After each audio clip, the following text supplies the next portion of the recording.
running around today. I have a pleading that's due, one of my very last cases, next to the last one.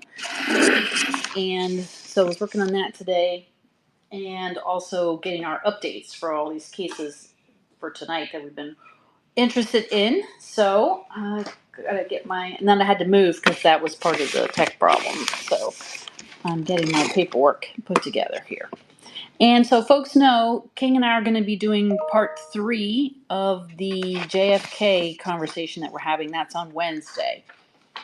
It's going to be in the afternoon, but I record them all, so we'll post it up again after that in the evening or the next day if you can't take off in the middle of the day just to listen to us talking about JFK's assassination.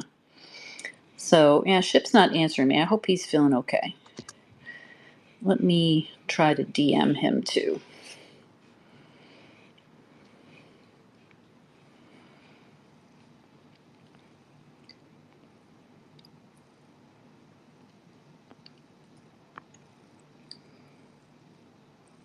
King, you got any updates on your end? I've been updating myself on new stuff on JFK Okay. and reading. It's like I'm in a time loop on Mm, RussiaGate. I'm no kidding. reliving things that happened and thought. Right. And And you have to go back and you're like, wait a minute. What yes, was that what I thought? Is that what that person said?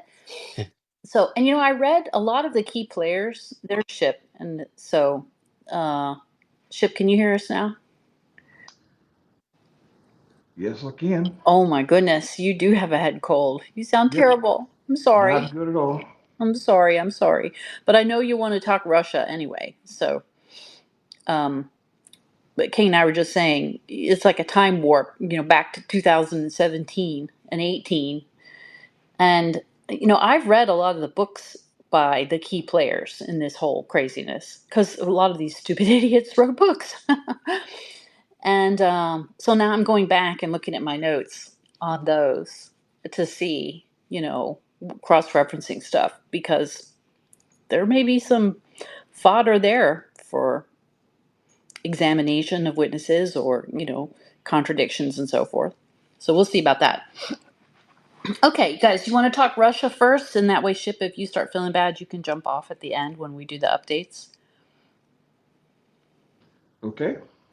Okay, so we talked last time about the releases of newly declassified information that had been released up until that point, and then since then there's been one more, which is what they're calling the Durham Annex. And I don't know why all these people are so self-important that they don't just call these things like appendix, right? Annex. What kind of like It pretentious actually it it craziness is actually that? it actually is called the Durham Appendix, and for whatever reason, the term that is commonly used is annex, which Right. makes no sense to me. Right. Well, one of the others was Annex.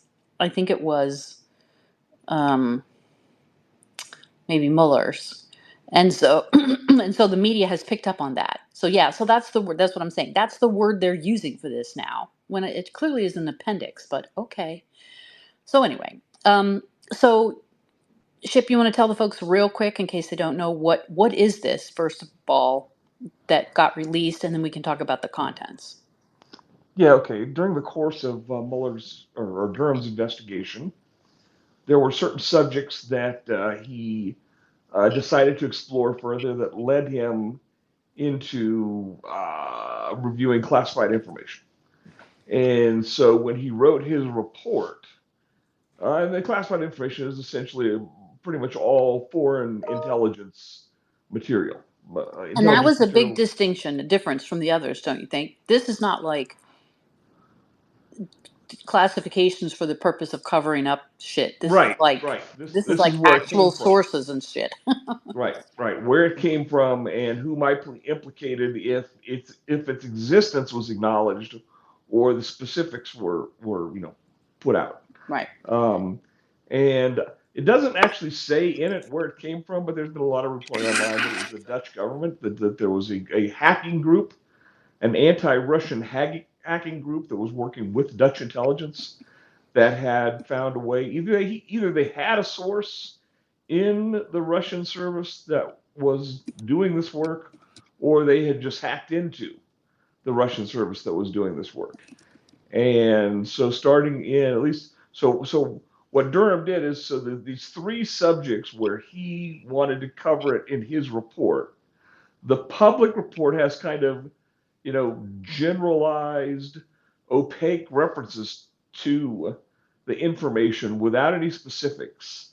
And then, footnotes refer the reader to the classified annex, which had more specific information and more detail. And I think it's 29 pages long.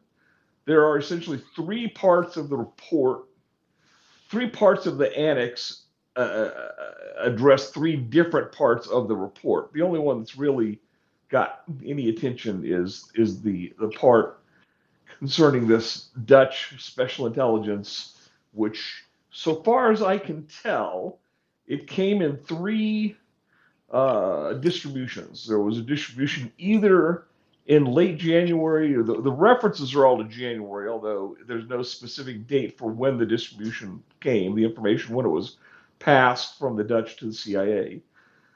The second one is in March. It had to come during March because it references a March 31, or it had to come in March because the FBI acted on March 31 in response to some of the information in that distribution. And then the third one is dated, all it says is late July.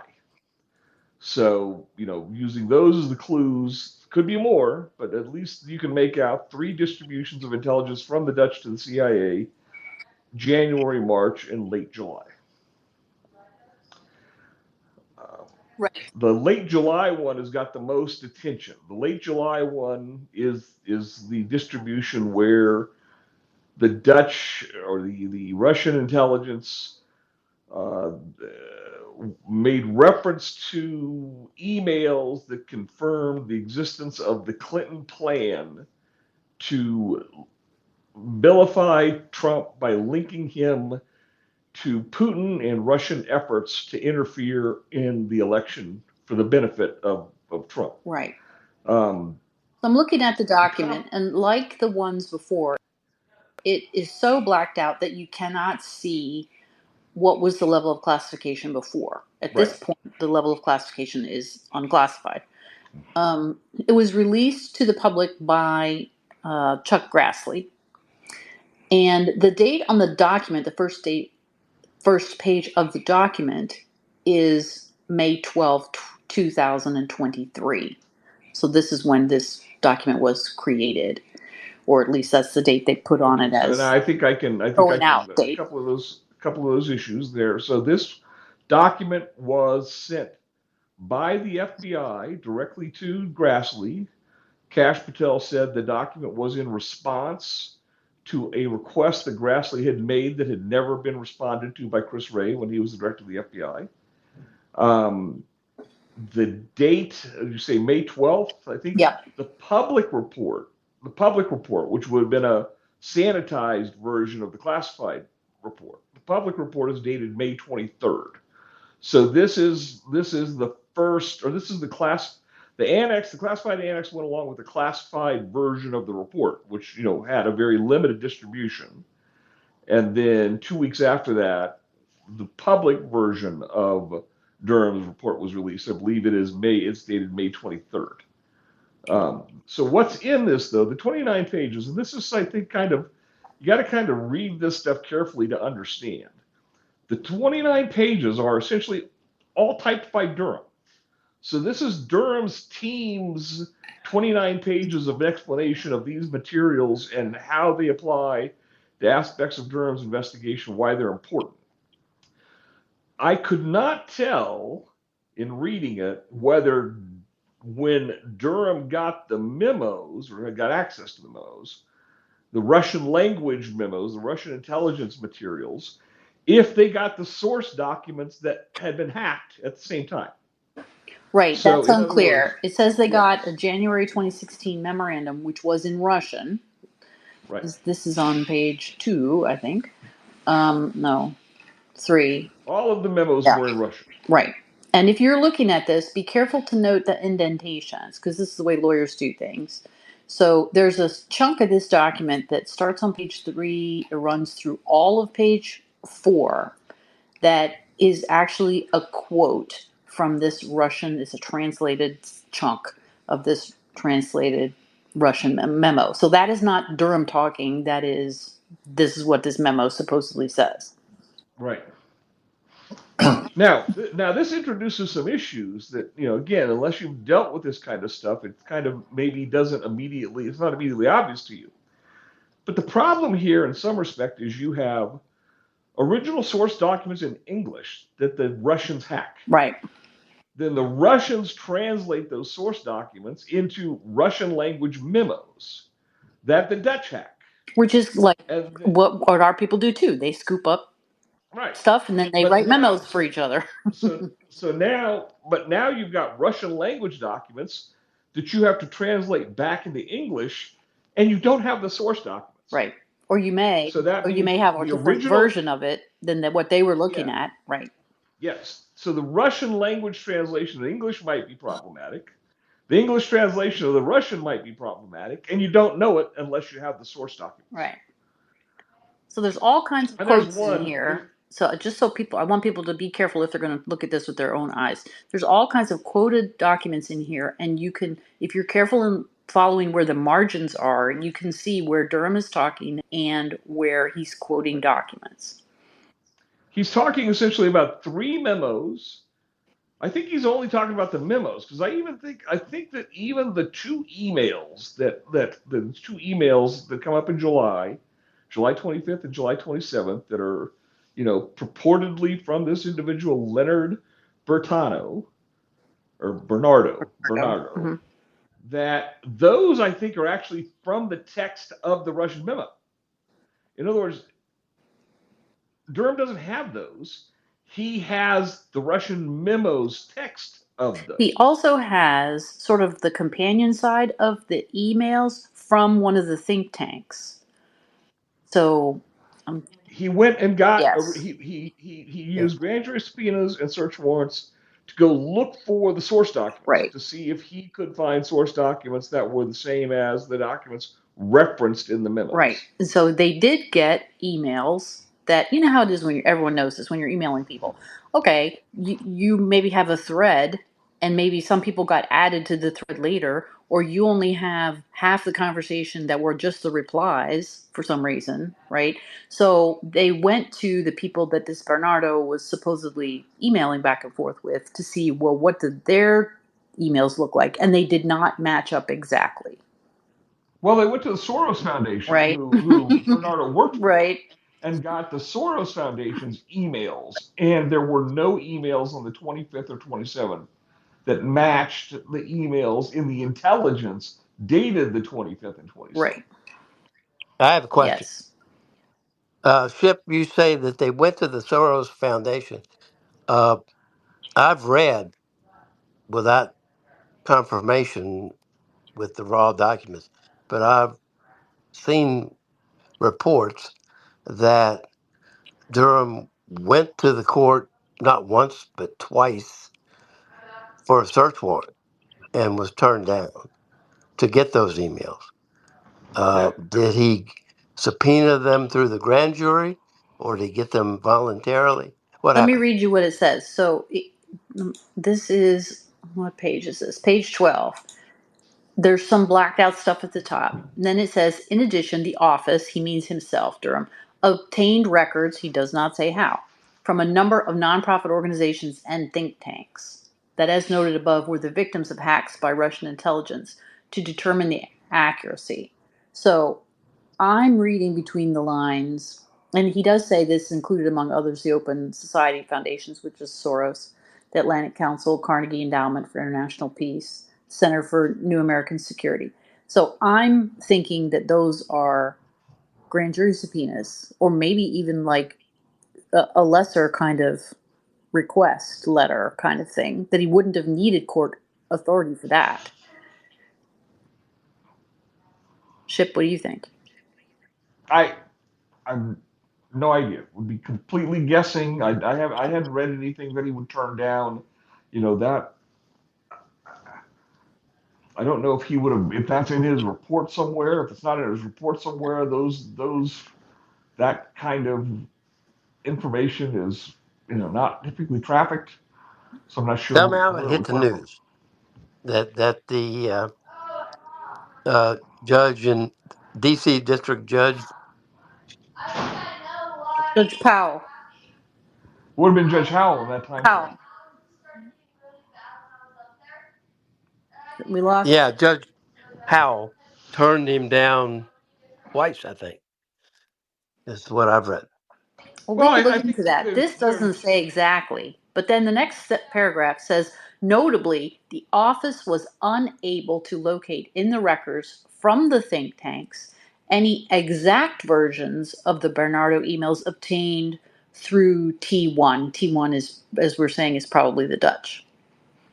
There's a report this afternoon by Stephen McIntyre, who Mm-hmm. put Yep. heads together with Hans Monkey and Walkerfire, and Yep. they have concluded and have come up with a report that backs up that conclusion that T1 refers to the electronic hacking of the Russians by the Dutch. They apparently had a electronic window into every keystroke that the Russian spy agencies made, and had a literal fire hose of information from the Russians. Wow. All right. Well, good for them. That's great. That's good. That's well good that work. that would explain in some respects how this material got into the CIA hands so quickly. Yeah. One that's really shocking is the late July production has references to a July 27th email. So, you're only talking about 4 days left in July Right. for that material. But I guess, like you said, if they've got some kind of keystroke monitor device, Yeah. then they're essentially, it's almost like a clone pager. They're getting exactly the same data into whatever office the Dutch are working out of as the Russians are typing into their own computers. They're presumably just sharing it with all the Western IC. So, contemporaneously almost probably. All right. So this is what's going on. They got this data dump from, we think, the Dutch, and but it's got this translation problem. Also, didn't this sound familiar, you guys? It could be exaggerated. Like the Bureau decided not to put too much credence in this because it was like multiple levels of hearsay and people could have just been exaggerating and maybe there was, just like mistakes. And I thought, that sounds an awful lot like the shit that they used to get the FISA warrant on Carter Page. Well, let's back up a little bit though, because that's an important point.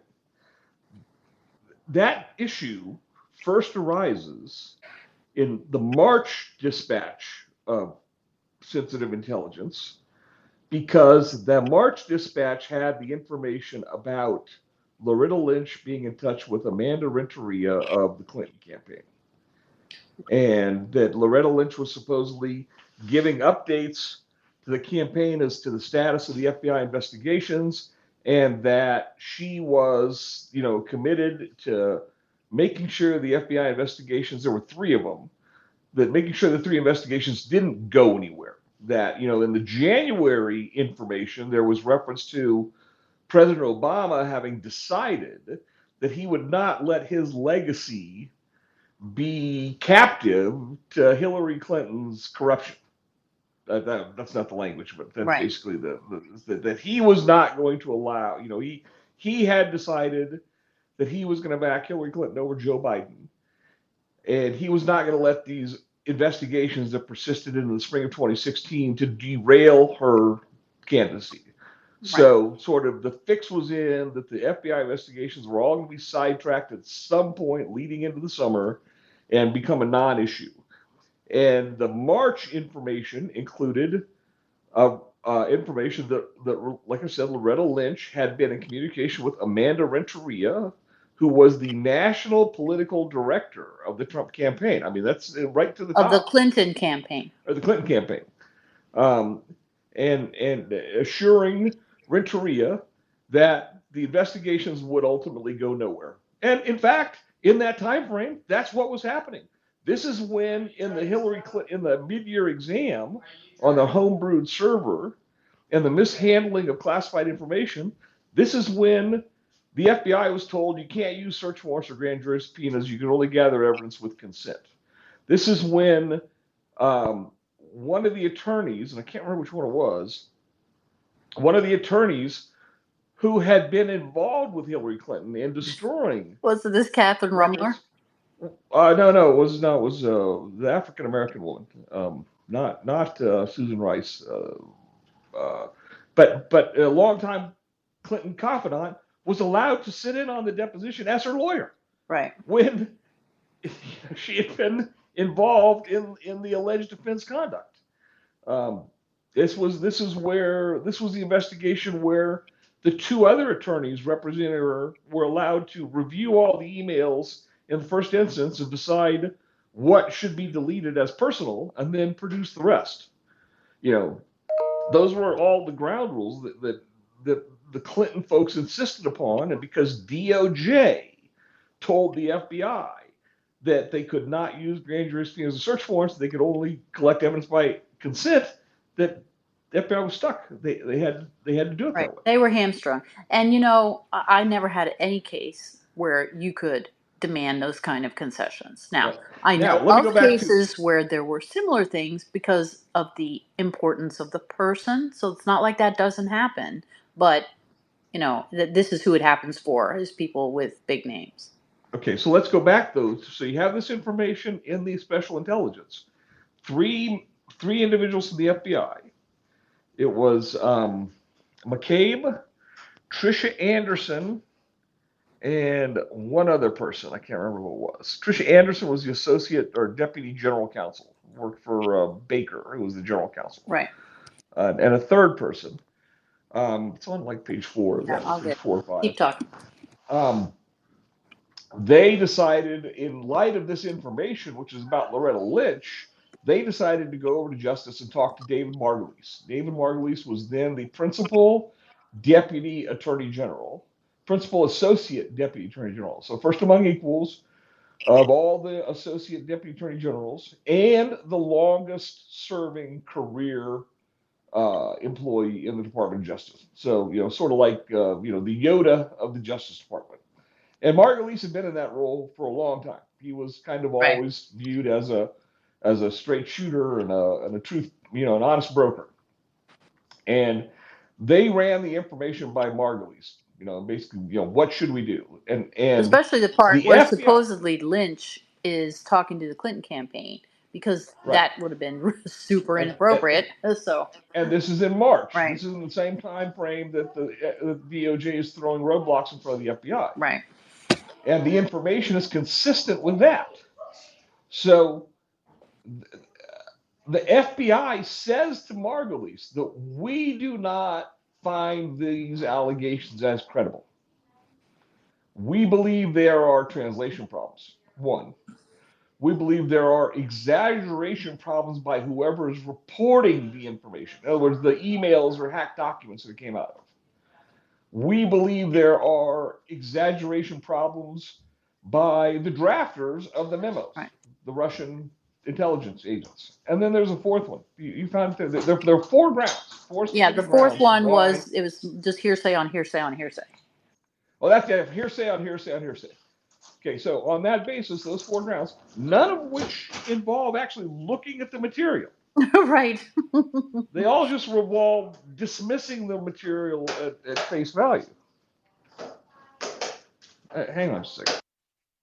Well, while we're hanging, I reading between the lines, I thought the number one reason was the lack of credibility for the underlying allegations, because James Comey said, I'm not being pressured and if she tried to pressure me, she wouldn't succeed. So this is all bullshit. Right That now, and that could be a valid point if you were in the midst of it, right? You could be like, "We're the FBI people doing this. No, Loretta Lynch is not telling us, make this turn out in favor of Hillary." Now, okay, except Ship has already told us they were told to severely restrict the tools that they would normally use. So what's that? How's that not hamstringing you? Right, and it might be the case that the authors of that paperwork said Comey was being pressured by Lynch, whereas in fact the pressure was being applied a couple levels down. Right. But the instructions might have been coming from the top. So, There's a lot of so this. I want to make this point now. There's a lot of stuff going on in this document. It's like the game of telephone, right? right. Because Well, see, that's the nature of intelligence. yes, This is exactly. not it's not evidence. Right. It's just information. Right. It is what it is, and you have to make a judgment. How can you make use of it? And sometimes you come to the conclusion, I can't make use You of it. I can't. can't. You just don't have enough that you can actually hold in your hand that won't slip through your fingers. So, So those same four grounds, though, are what the FBI later uses in sort of hindsight, post hoc rationalization for not having done anything with July information. They give the same four grounds that have nothing to do with the information itself, but simply the source right. and the nature of the information. Right.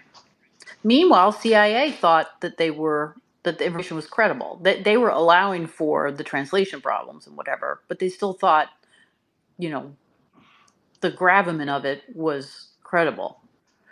Hey, I'm going to go to listen only for a bit. I need to deal with a issue with the kids, Yep. but I will be listening and I'll come back in a little bit. Okay. All right.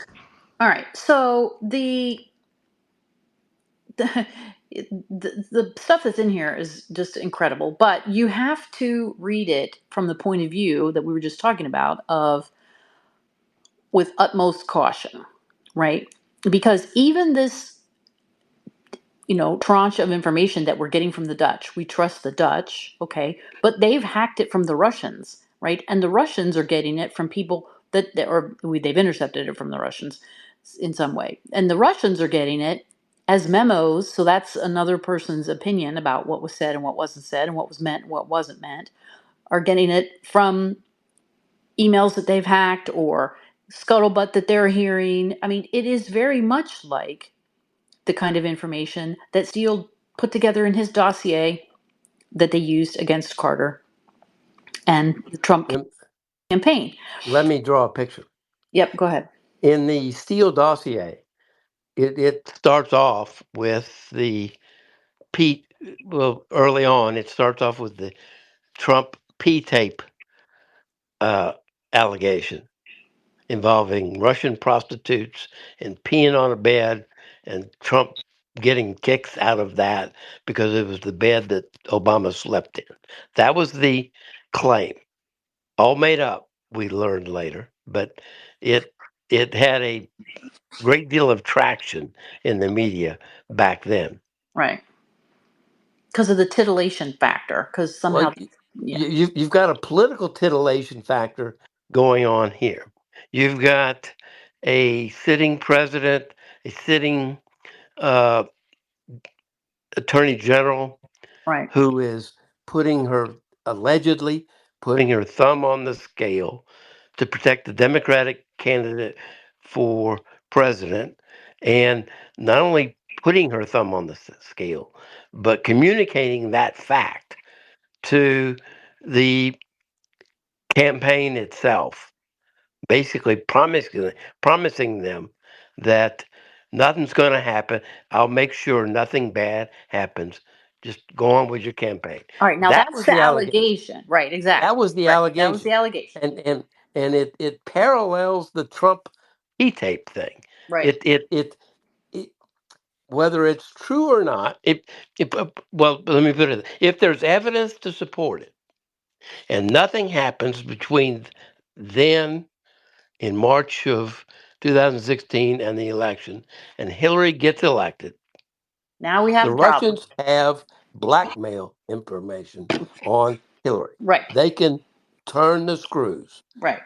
Right. So the Bureau should have looked at this and taken it seriously, because it's like a lot of things that they have to take seriously. There might not be a shit ton of evidence to back it up, but if the allegation is serious enough, you have to at least take a look, right? That's the nature of Right. Both uh, intel uh, and law enforcement.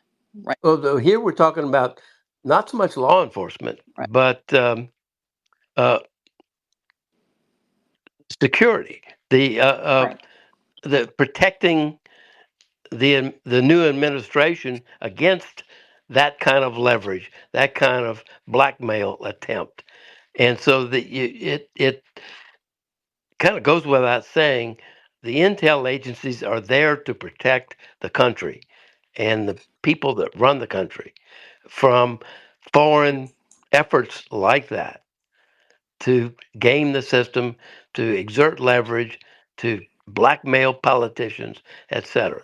Uh, whether there's any truth to the allegation or not, we can't be in a position where Russia is turning screws against the new president, Right. whether it's Trump or Hillary.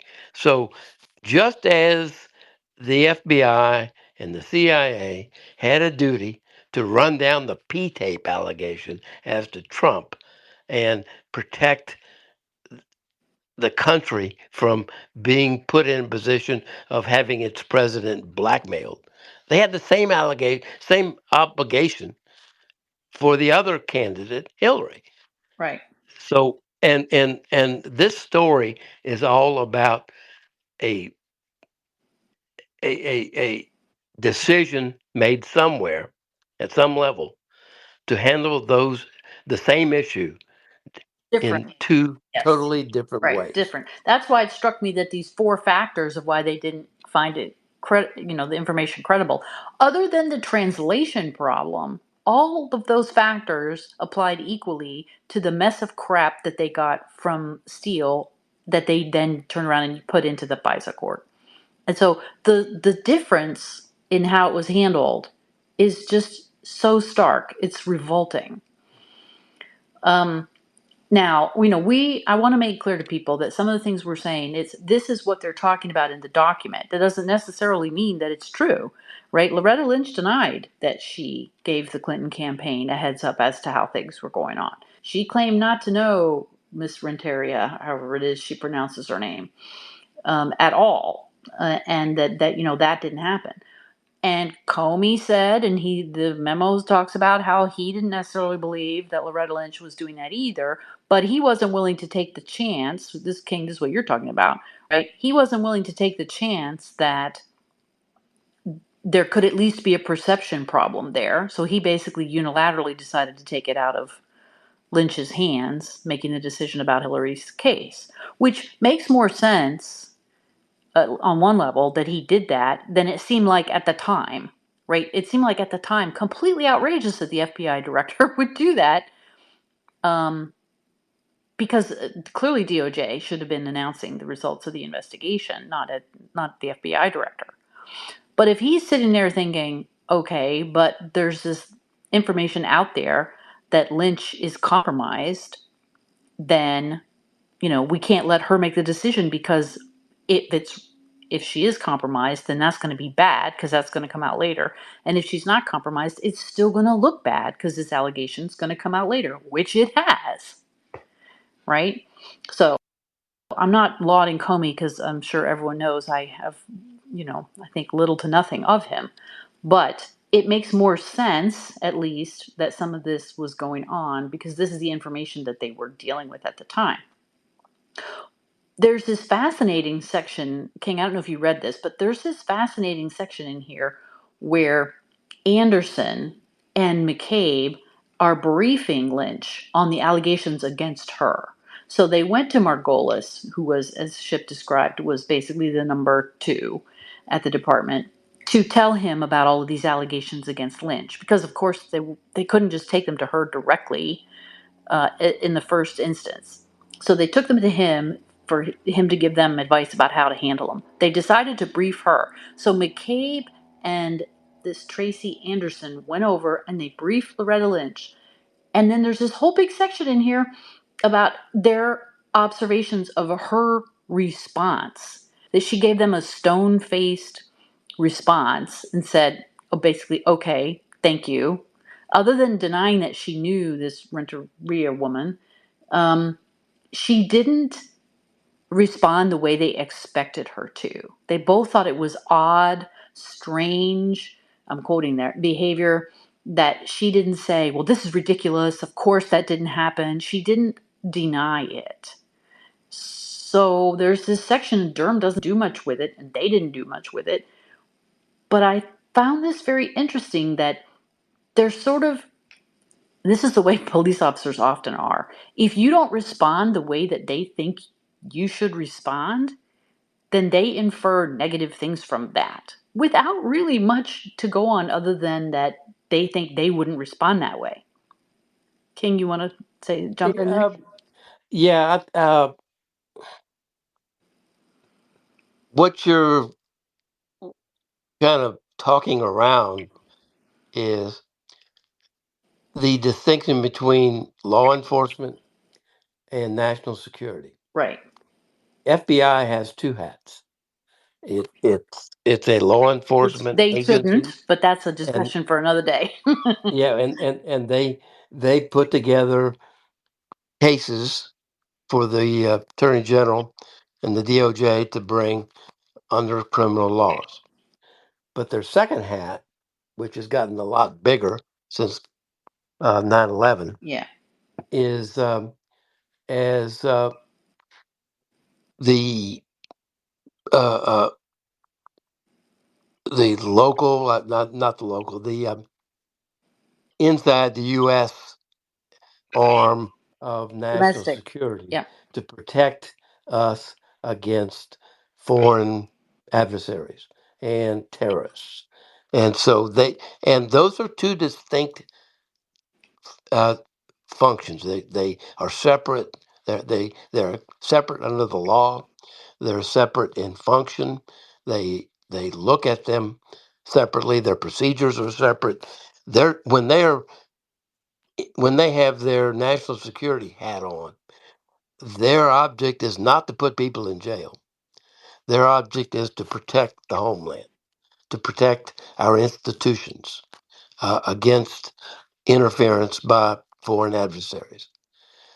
So it's a different mindset, and it's hard to keep them separate because on when they put their law enforcement hat on, they're looking at things like how did that son of a bitch politician react Right. when when I told him he was being accused of X? Did he look surprised or did he give a knowing nod and said yeah, but haven't been caught yet? That the way that the reaction that you're describing are things that law enforcement officials are trained to deal with, but it's a different game when you're talking about national security. You're not looking at putting a politician in jail. You're talking about protecting that politician and all others, including that make up the institution, against foreign adversaries. I just And think it's a it's different. terribly naive for them to think that she should have been quote unquote visibly outraged, right? Well, why is that your expectation for her? It, I agree, except that if you've got your law enforcement hat on and you're looking to zap somebody and bring him or her before a grand jury and get an indictment, any kind of reaction that leans one way as opposed to the other, reaction or non-reaction, is relevant in your mind. It's a tell. That's the way they look Right, at it. I understand that, but I just think that that's naive, right? This woman is the Attorney General of the United States. I would not have expected her to be visibly enraged and ranting and jumping up and down. And to the contrary, And I don't know Loretta Lynch, and I don't have any use for her either, based on, the whole way this whole thing's gone. But it just strikes me as strange that you would expect her to just, like, completely overreact to this. There's another interesting section right after these observations by Anderson and McCabe. And of course, this may be influencing my view, because I think Andy McCabe is a complete moron. Like, I'm not sure his IQ breaks 100. Okay, um, he uh, Durham says that the Horowitz report included a different reaction by Lynch than what these two idiots had put in their memo about their meeting with her, or their discussion of their meeting with Lynch. Lynch apparently told Horowitz that the Bureau agents did not show her the reports that she was being asked to examine later on with Horowitz, and that she believed that they had showed her something more abbreviated, and told her up front that she was being provided with a defensive briefing concerning a collection of materials that were not deemed to have investigative value. So she goes on, they go on to say, she told them that she had the impression from McCabe that they didn't think the reports were credible and may in fact be fake. So if you sat there and told her, Madam Attorney General, we've got this intelligence, here it is, we're going to show it to you. We don't believe it, we think it's fake, but we want you to know about it. Why would she be visibly outraged and losing her mind over it? It it all comes down to how did she perceive what she was being told. Right. And what was it that they told her? And that's why I'm saying this whole memo is, and intelligence stuff is always like this. Criminal defense is like this. It's like the game of telephone, right? Well, there's one perception that she might have had, and that I think Trump had when Comey did the same thing to Trump Yeah. uh, regarding the P tape. Uh, Trump has said publicly that he thought he was being,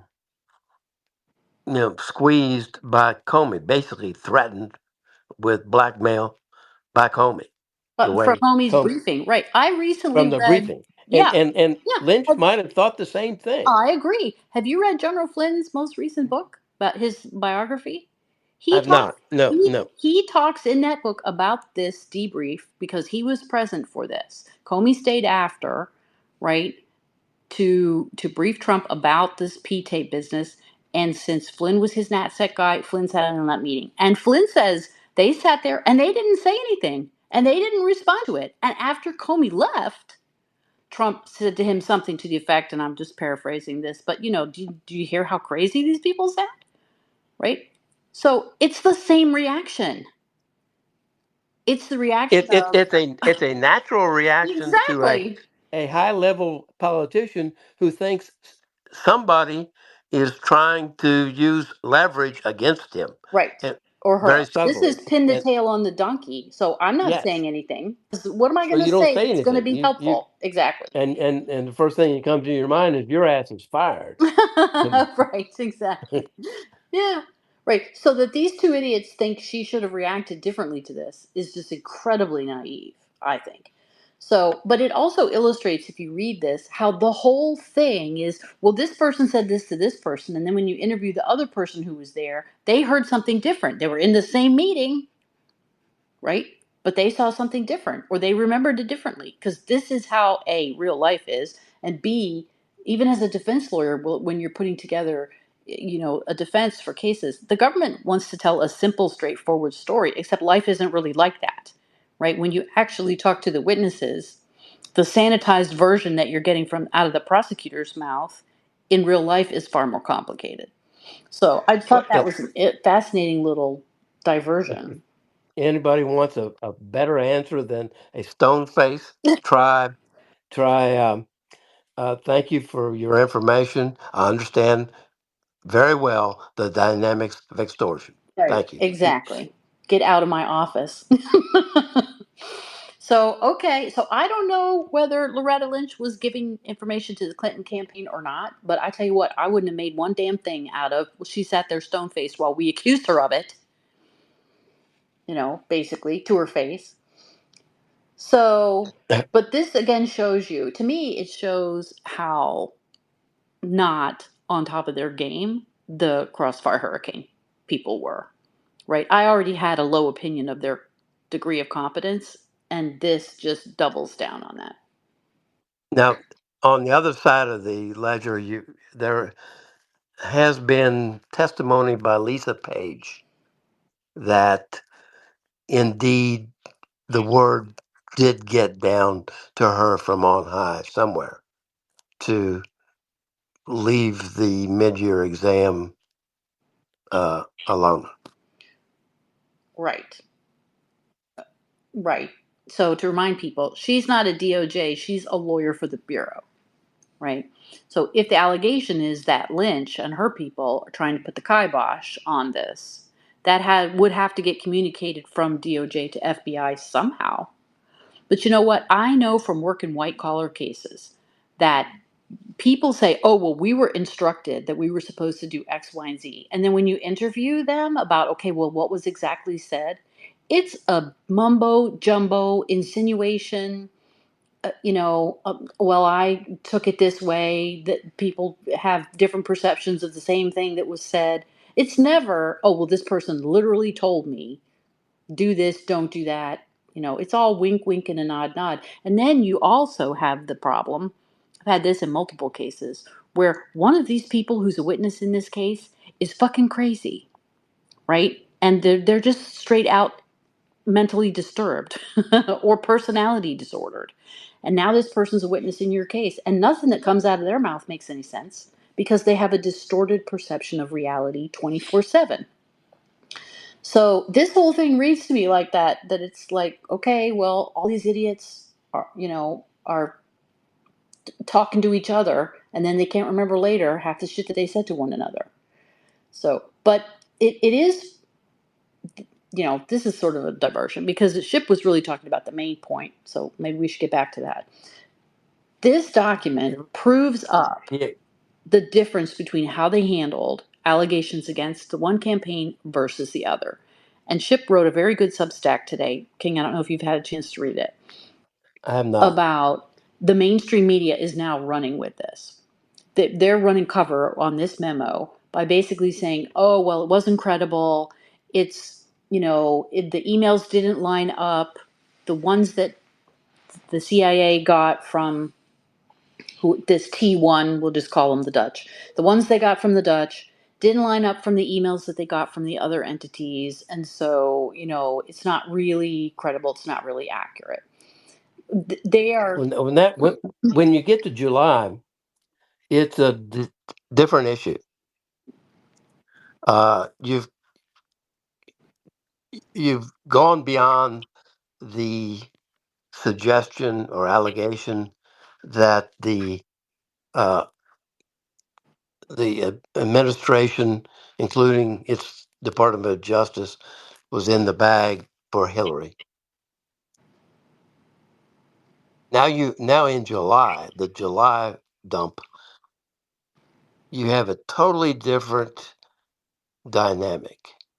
You've got a one campaign versus the other, uh, battling for votes, and one campaign, the Hillary campaign, has some baggage that the public knows about. They know about the email problem.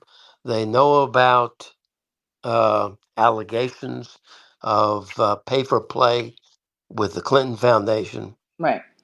Uh, all of that had been put to bed by Comey on July 13 when he ended the mid-year exam investigation over the email scandal. But you still have a political scandal that Hillary's dealing with.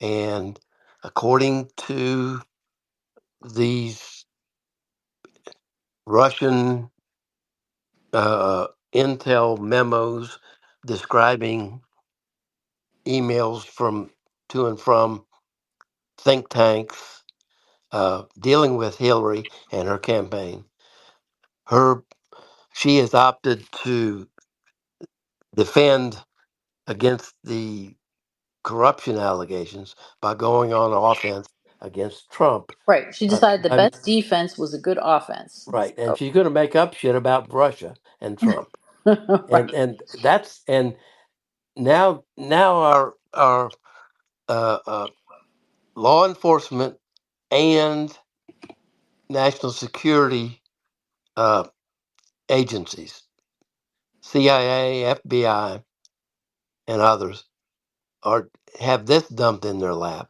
in the middle of a presidential election campaign. Right.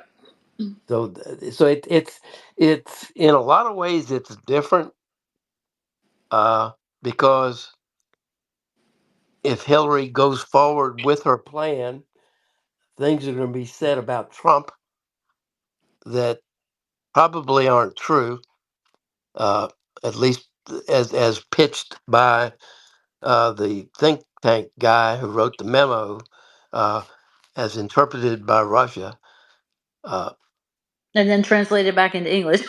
yeah, right. So you're going to have Hillary making up stuff about her opponent, dealing with allegations involving Russia that are likely false, uh,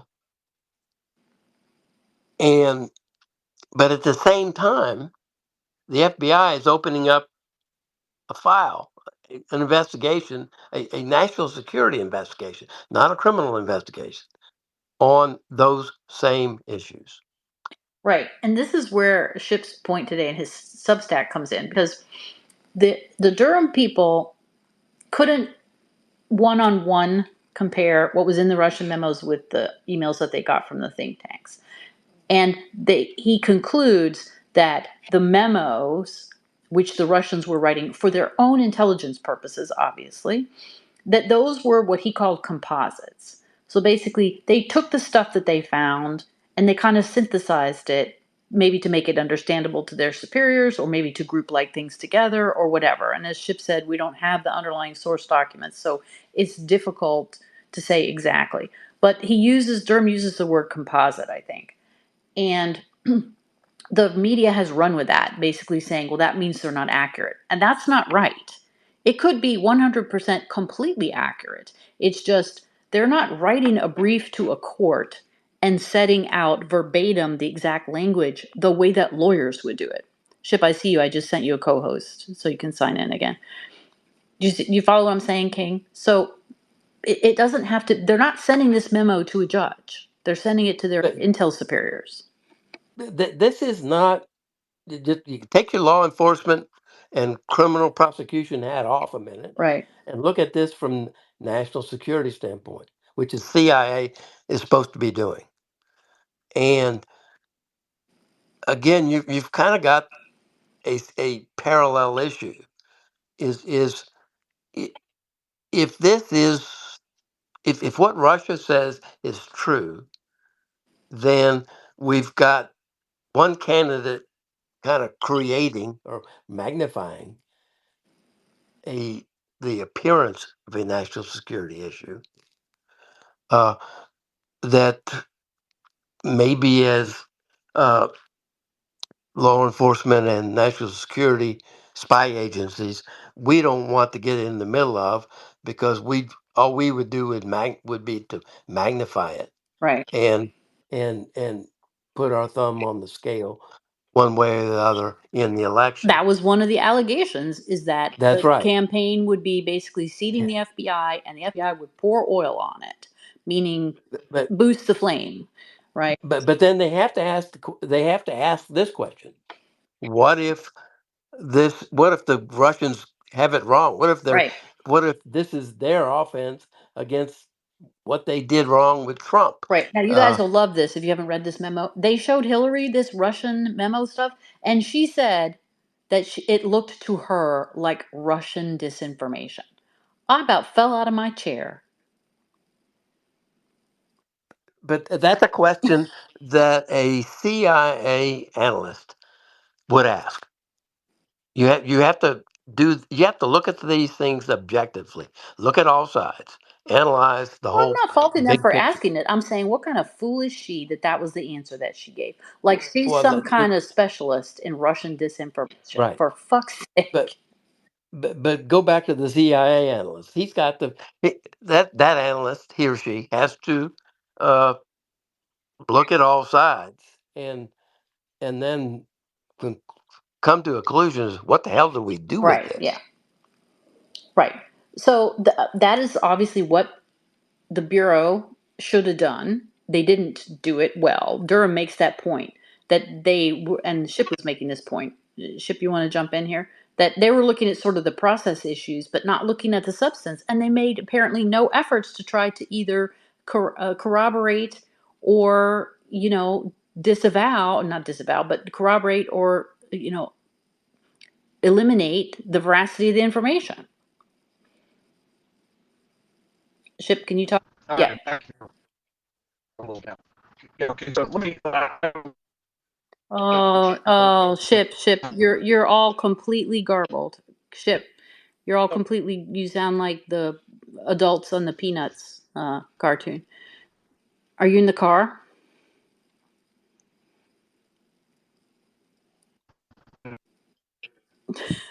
King, can you understand the thing he's saying? Uh, I might if I were an alien. Ship, you're gonna have to maybe sign out and sign in again. I'm sorry. You sound like the teacher for Charlie Brown. How about now? Okay, yeah, that's better. Although it's very windy. Are Yeah, you in the yeah, car? yeah. I'm gonna roll the windows up. I was parked, but I think I was parked in a spot that didn't have very good connectivity. Yeah, no Yeah, kidding. You sound so clear I'm now. now. All right, so go ahead. What were you gonna Yeah, say? so a couple of things, and I apologize if I'm repeating it, but there are ways. Okay, so there's like two questions here. The question is, one, are these purported emails authentic? Are they actually emails written by Bernardo? And that's a pretty simple answer. The answer is no. They couldn't find the source documents, and Bernardo says I didn't write them. And Right. there's reasons to believe that's true. So are they authentic? No. Could you use them as emails by Bernardo? No. But a different question For is, like one of them, he says this one sounds like me, well, he but for said the he others, said he said it well, didn't. he said Yeah. one passage is something that he would write, Right. which was the reference to relations are ghastly between the U.S. and Russia. So that maybe gives you a window Right. into Mr. Bernardo. Um, and Right. and and the reference to, and he says I wouldn't have written, and the FBI pours oil into the fire. Okay, well, Right. I read that and I think, okay, we're talking about an English to Russian to English translation. Yeah. Doesn't that sound a Right. lot like pour gasoline on the fire? That would be Right. something a native Exactly. English speaker would say, but maybe Right. when it passes through two levels of translation, it comes back oil. Um, Right. Oil into instead of gas on. right. It's basically the same thing. It's the Yeah. same thing, just becomes translation and which Russian words were used and literal use of those things. So that there's a second issue here that I have noodled over in the two articles that I wrote here, and that is that in evaluating the question of the accuracy of some of the information, there is accurate information in those first two dispatches in January and March. And the Right. one really piece of accurate information in March, there's a very small reference in there to that the campaign is beginning its effort to link Trump to Russian mafia figures. Okay? Now Right. this is in March of 2016. We're 2 months, 3 months before Christopher Steele even arrives on the scene. We are when Fusion GPS has previously done some opposition research for, a GOP group opposing Clinton, and then they're hired by the Clinton campaign to continue it. And in fact, one of the two principals of Fusion GPS is Glenn. I Simpson. used to know his name. Yeah. Glenn Glenn Simpson. Simpson. Yeah. Yeah. Glenn Simpson made an entire career at the Wall Street Journal about writing about Russian organized crime in the aftermath of the fall of the Soviet Union and how they would penetrate Western banking and business interests. Right. That was Simpson's thing. Right. And in fact, Simpson testified before the House committee that they were working on that research. That's what he hired Nellie Orr to Right. do, was to research open source information on Trump's associations with Russian organized crime. So that was actually going on Right. in the same time frame as the March memo, which says that the Clinton campaign is doing that. These are windows into accuracy based upon prior instances of Right. And this is accuracy. how you actually analyze this is you look at what's said, right? And you say, okay, do I have anything that happened in objective reality in the world that either proves or disproves that, right? So like Robbie Mook, who was Hillary's campaign manager, at a certain time, the same week that they are that this information is saying that they're going to start doing this, he starts telling the media that the campaign believes the Russian government hacked the DNC in order to help Trump. Okay, well Right, that because this is actually about, happened. We all saw him do that. yeah, and just days after Right. the Guccifer 2.0 or whoever dumped the first load of DNC emails or DNC communications into the internet. Right. Exactly. I've never tracked those dates that Yeah. closely. But so you can, by touching things that are real, objective. They happened on a certain date. The interview has got the date on it. The newspaper article is written on whatever date. You can use it to verify. Okay, is this information? Looking back, is this information accurate? But they didn't Now, bother to now do that any of doesn't, that. Durham is doing yeah, it a yeah, little that, bit in the memo, but yeah, that doesn't tell you that the information that you can't corroborate is right, accurate. It tells you you can have a higher level of confidence that it might be. to conclude it's accurate. Right, But you use it with that understanding. right, It's got a caveat that comes with it. There's no independent corroboration for this. But the two pieces of information in March where there is independent corroboration is that the FBI was hampering the Clinton or the DOJ was hampering the FBI investigations of Clinton in April and May, which is what was said March was going to happen, and that the campaign was working on connecting Trump to Russian organized crime, which is what they were right. doing. Plus, you can never So, discount that people lie. So Mook and Clinton and somebody else were interviewed by Durham for this memo that we're looking at, and they denied that there was any decision by her to do this, that she did not authorize this, blah blah blah. Oh, okay. Well, So Robbie Mook just decided to do that all on his own and start telling the media that? He's your uh, campaign right. manager. the FBI didn't investigate, but they can read. And when, They can. but I'm not when, sure about that yeah, thing. and when Podesta's emails became public, there's one in there, a gem, from way back in February. Je- um, Jennifer Palmieri wrote, I forget who she was corresponding to, wanting to know, when do we start cranking up the Swift boat project Mm, against Trump? Right. right. That's pretty graphic about what they were planning. Yeah, it doesn't suggest that they had a topic yet. It suggests clearly that they were going to use essentially a false flag operation against Right. him. A similar technique. Right. Right. Right. And they were But the casting about. right. And then, the conveniently they get, because these are two different things. This people I think overlook this point. The DNC claims that they were hacked by the Russians. I don't think I believe that. The FBI didn't ever see the servers. Nobody imaged their servers. The supposedly CrowdStrike said this, blah, blah, blah. I've looked at that issue. I think that's not what happened, but, you can't completely rule it in or out. What I do know is that independently of that, the DNC got a briefing by DOJ FBI that they were one of the targets for foreign adversarial countries trying to hack them, right? So, that actually happened, which is separate from whether or not they were in fact hacked in a separate incident. But Donna Brazil has got a whole section in her book about going for that briefing. So, I think somebody at the campaign coalesced around this idea that, well, that makes sense. Let's say that they're doing that to help the other side. It's not that big of a leap. And they were And desperate, according to and Brazil, to try to separate Hillary from this email message. Because when they did polling, the public couldn't tell the difference between this quote unquote scandals where Hillary had her home server and the DNC was and Podesta, et cetera, were being hacked. The public had those things all mixed up together.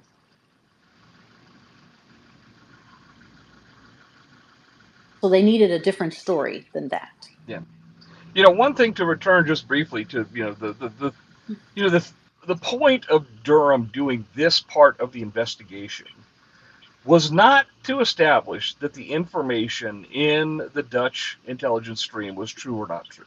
Right. It was to establish why the FBI didn't do anything. Right. Didn't do You their know, job. and so Yeah. yeah, so when he's kind of sorting out the intelligence and trying to figure out what's what, he's doing that as a backdrop to say, there was a lot here, and you purposely did nothing. For example, the allegation about Loretta Lynch and Amanda Renteria, where the decision was made to not do anything. How complicated would it have been to get either her emails or her phone records? Just, Or maybe was there ask any her, communication? did they Yeah, interview what? Renteria? Yeah, was there any communication between the two of them? That's all they would have. They could have dispelled the whole thing by saying we've looked at the avenues of communication. There are none. Now, it's also interesting that It's kind of you know, like that State Department gal, I can't remember her name, when Christopher Steele waltzes into her office and he's like, oh, Carter Page is like, the Russian consulate in, where was it, Miami or someplace, is the go-between. And she's like, yeah, we don't have they don't have a consulate. yeah, You know, he yeah, spends 30 seconds on Mr. Google to debunk that. But these idiots couldn't bother to find out if there was any link, as you say, between Lynch and Renteria or whatever yeah. her name. And the justification was, explaining the outcome of the discussion with Margulies was, well, we probably should have more than this before we open an investigation of the Attorney General. Which I Well, can't really fault him for that, okay? well, yeah, but where was that rationale in July? Yeah, I know.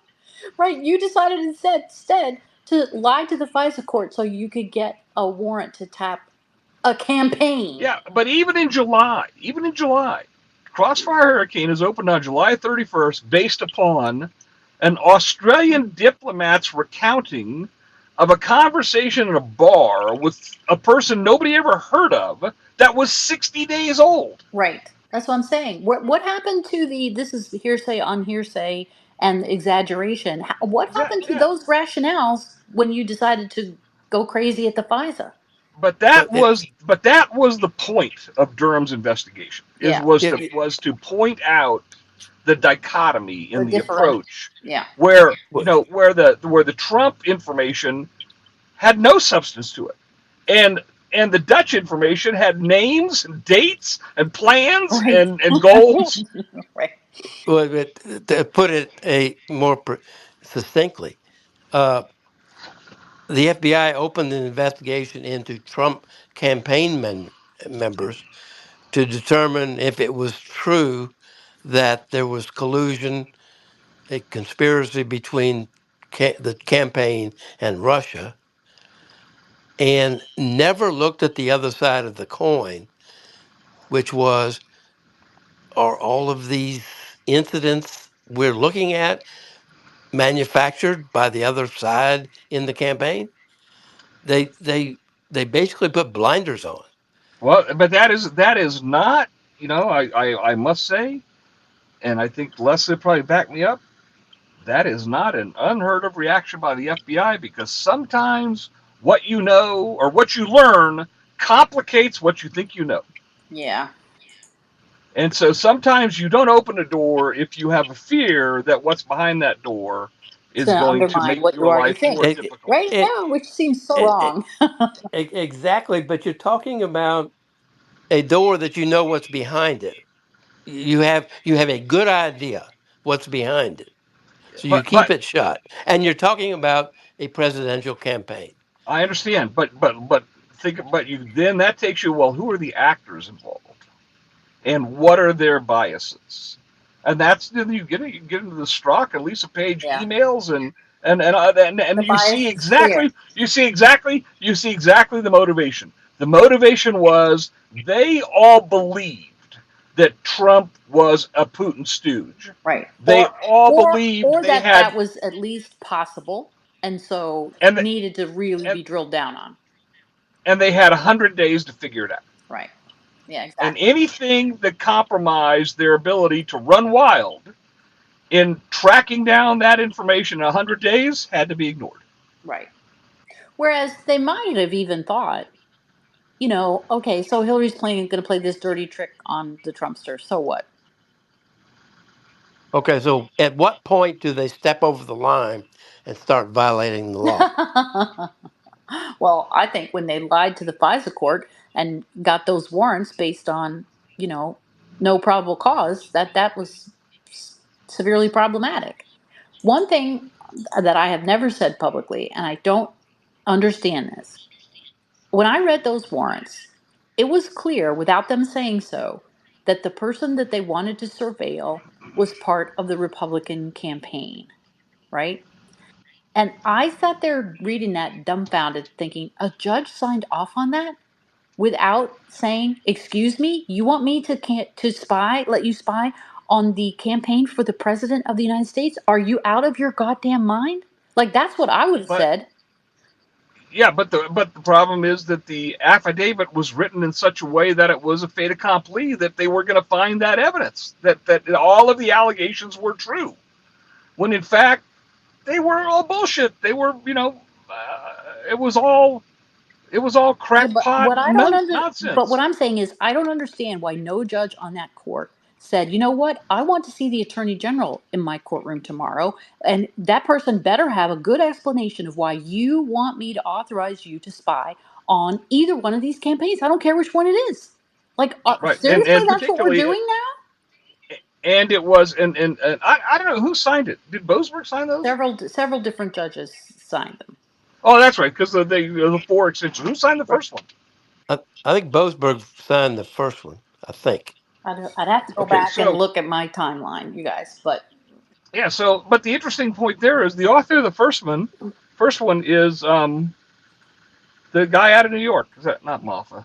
Um, who's out of New York? I used to know this. I could have told you the dates and all of it right off the top of Yep, my head, but now I can't. yep. Um, Well, the first case agent is out of New York field office. Pianka. Boas- what? Pianka's the New Yorker, right?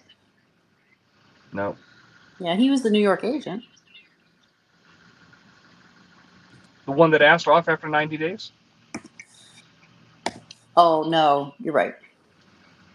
Yeah, so, but the point though is, Boasberg doesn't know him from Adam. Right.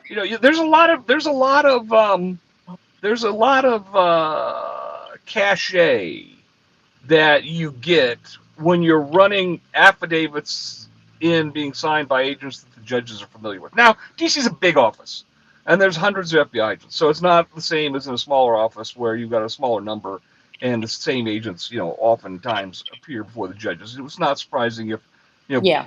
every Boasberg FBI agent is somebody he didn't know. But Now, see, it people doesn't say change the fact. Boasberg signed those warrants. I don't think Judge Boasberg signed any of the warrants. What Judge Boasberg signed was the orders releasing them Okay. and saying that the government wrongly asked for them. Okay, that's what people get mixed up. He signed those orders, not the warrant applications. Oh, So so it's like, one of them. I mean, there's only like 4 or 5 names that I could think of that I don't think right? Howell signed them, although it could have been her. No, because the That's FISA got to be a judges are FISA not court. It's all got to in be that's right, D.C. right. Got to be a Not all in FISA judge. D.C. So here it's Judge Collier, who is a D.C. judge, Yeah. Mike Mosman, who is from Oregon, Ann Conway from Florida, and Ray Deary. That's who you were thinking of from New York. No, that's not a judge. That's Who not the else am I one? thinking about? I'm talking about the agent from New York, the FBI agent. Okay. I thought you were talking about the judge. Well, Judge Deary from the Eastern District of New York. Those are the judges who signed the warrants. What But I Boasberg think signed was, I mean, I'm not happy with Judge Boasberg these days, but back then he was the one who was blasting the FBI for violating Carter's rights. That's what Judge Boasberg signed out of the FISA. So yeah, maybe the since the FISA court is secret, maybe that the signature under that order, October 26th order, maybe that's never been made public. Because it seems like you and I, at least, we would know who it was because yeah. we poured through that stuff Right. at I'd the have to time. go But I back guess and that would make sense. look at my notes. But Um, in any event, right. I mean, I don't care where these judges are from. I don't understand how I read that and was completely horrified and would not have signed off on it and would have demanded answers, and not one of these judges did that. But right. What there is what the wasn't it Judge Collier who she initially took after the DOJ for the loosey goosey way it was playing with FISA Well, she prior went to after this? for 702. She went after. She yes, wrote I a very it, scathing opinion on the use of 702. right, yeah, but she was pretty strong on. True, it's 70. The context was 702, but she was pretty strong about how the system was being abused. right, But they were making misrepresenting facts in their 702 applications. right, exactly. Right. What I don't remember is initially went to the court and were rejected. It was like the only application rejected that year because they have to Right. file reports with the Congress every year about this because the Congress is trying to control it. And they're not doing a great job, but they're trying to. Um, and I don't know if that was Judge Collier, and then they went back to her, and she eventually signed the first one because there was one application that got rejected. Yep. So anyway, we've digressed too far off the point here, but your point was, look, Durham wasn't trying to prove that this information was correct or not. He was trying to show that the Bureau didn't handle it properly, and then even worse, handled it completely differently from how they handled all of this nonsense with Hillary. And what was the motivation behind that? Right, Who was responsible for making those no-go decisions? And in some instances, he covers in there that he goes through an interesting timeline where he says so Brennan has that information, has the late July information no later than the 29th of July. And then he briefs, there's contemporaneous notes that he wrote briefing the White House senior officials, including Obama and Biden, on August 3rd. right, And then and actually Comey on August 3rd as well. Comey was in that meeting. And then yeah, I think he and Comey meet on the 4th to hash out the fusion center idea. Now, there's a footnote in there about this fusion center idea. Now, so people understand the fusion center it's explained. I went back and read the section of his actual report and the annex, and I get them confused. I can't remember which information came out of which one. But he explains that the fusion center was Brennan's idea to essentially be the intake for all Russian election interference intelligence. That was all it was to handle, was intelligence about Russian election interference. It was to go to the fusion center. Didn't matter who came into. right, Now Durham puts in a footnote that some of the analysts he talked to thought that the fusion center was created only because of this Dutch intelligence about Hillary Clinton. In other words, the fusion center was created to bury that information right. and that it would not get out in wider distribution to the intelligence community. Under the guise of, oh, we're taking this very seriously, so we're putting a crack team on it. Yeah, yeah. But in fact, it was, we're putting it in a hole and covering it with concrete. Hmm. Right, And then, That's one of the more impressive pieces of the Durham report, where he describes showing those Russian memos about the Hillary plan to some people, including high level people in the FBI, and ask, had you ever heard this or seen this? during the Crossfire Hurricane investigation, and one person almost broke out in Well, tears. that was Pietka, the supervisory special agent, the guy Right. supervising the four angles. He had never seen it, and he was beside himself that that was never given to him. Uh, Um, now it's interesting there that Durham does go through the sequence of events. So no later than August 3rd, Comey knows about the Dutch intelligence because Comey sat in the White House briefing where Brennan told everybody about the Dutch intelligence, and that's reflected in Brennan's notes. It wasn't until August 22nd that an official from the Fusion Center went to brief the Crossfire Hurricane analysts. Brian Oughton, the supervisory analyst, Moffa, the section chief, and then it just says, and other senior analysts working on Crossfire Hurricane.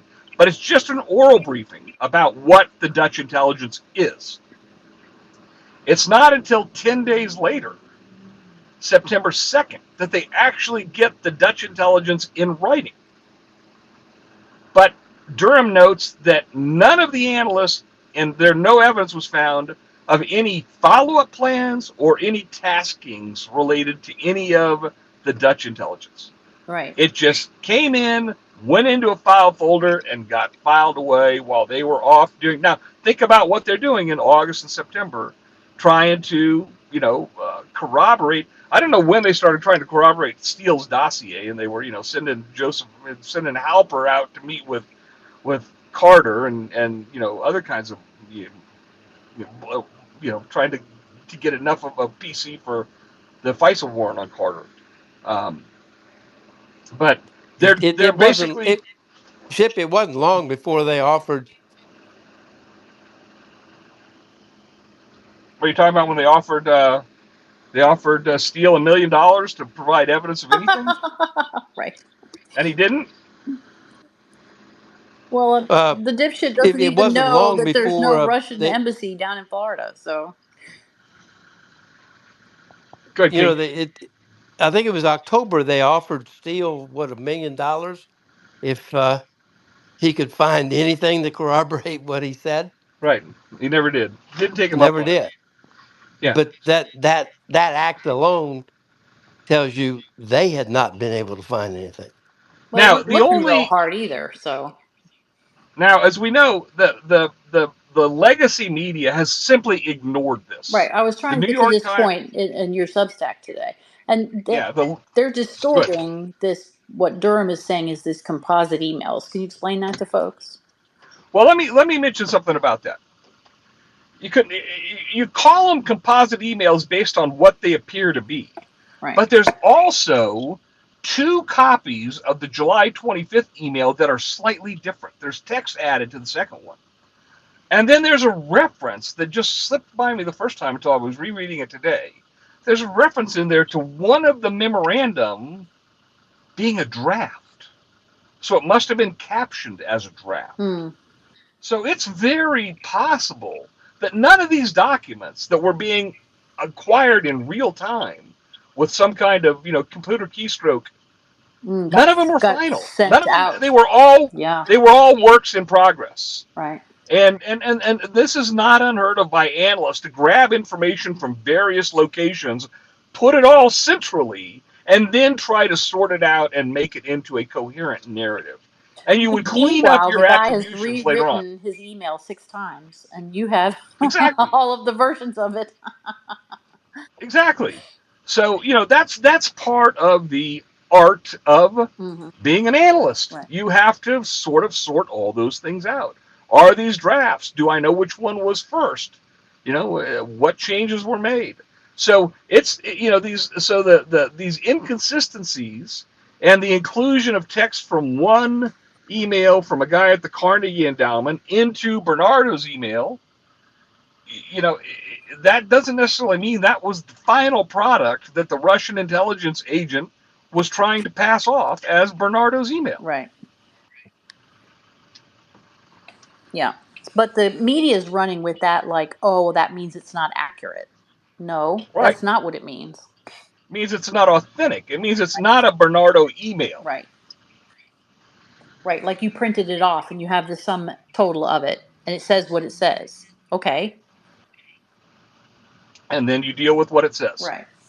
You don't just wad it up and throw it away. Right. So, all right. Well, I think we've done maybe enough on this, unless there's anything else in specific you guys want to talk about on this topic. No, I've been neck deep in this for 3 days. I don't know if it came up yet. I sent an article to Fox News on the subject of the New York Times. They asked me for it a couple of days ago on the Mm-hmm. subject of the New York Times, pouring cold water on this by simply starting with the proposition that some of the documents were fake, and therefore, everything in the aftermath of that, deeming all of this to be irrelevant nonsense, is justified. Right.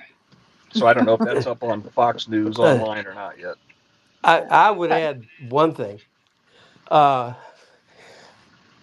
no matter how badly the FBI screwed it up between end of July and the election and November 20, rather November 4, whenever the election was, uh, they at least kept a lid on it to where it didn't very much. Their investigation didn't sway the election one way or the other. Hillary ran with her plan, uh, but it wasn't amplified much at all by the uh, federal agencies.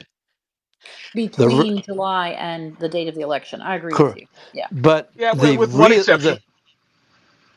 With which one was exception, which Yeah. was when I think Harry Reid wrote the letter to Jim Comey and then released it to the public, Yeah. that saying that I know you're sitting on information about blah blah blah Trump and Russia and so, but but otherwise, other than that, you're right. It was pretty tight-lipped. There wasn't a lot of leaking. the really bad stuff began uh, starting a little bit in December, but in January it was full bore get Trump, and that continued through most of his administration. Well, I was always of the opinion, and nothing's changed my mind, that in the run up to the election, or in the run up to the inauguration, and immediate 72 hours after that, there was a full scale panic, starting with Brennan and Clapper, that they had to get General Flynn because he would figure it out quickly what they had done. Remember Yeah, he the Trump yeah he was the administration. first. The Trump I agree with administration, you. yeah, the administration is sort of a collection of mismatches. Trump hadn't really planned an administration. He Right. didn't. He didn't have people in mind for all of these positions, and Flynn was clearly the only sort of professional intelligence guy from his time as general in the intelligence service in the army. So he was the biggest threat to the actors in the Obama administration to quickly figure out, what do you mean you've got an intelligence operation of the president? Right. I want to see the Attorney General. I want to see Sally Yates and Jim Comey in my office tomorrow morning with Donald Trump sitting across the desk, and you can explain Right. it. Right. Yeah, the What you guys were talking about caused me to remember Dan Bongino used to hammer this point. There is an article from the New York Times that's dated November 2016. The title of which is Investigating Donald Trump, FBI Sees No Clear Link to Russia.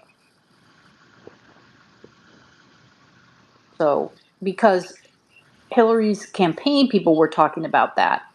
And so there were a few articles mostly saying there didn't seem to be a whole lot of there. And then, like magic, after Trump wins the election, it changes. They had to find the there, and if they Right. couldn't find it, they had to make it up. Yeah. What were But you going to but say? Flynn was the threat to him. Flynn, he would have known right away that something had gone on.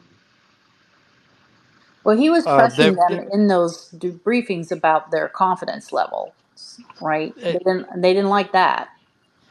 I see two events that opened the spigot. One was getting rid of Flynn. Second was getting Sessions to stand aside Right. and recuse it.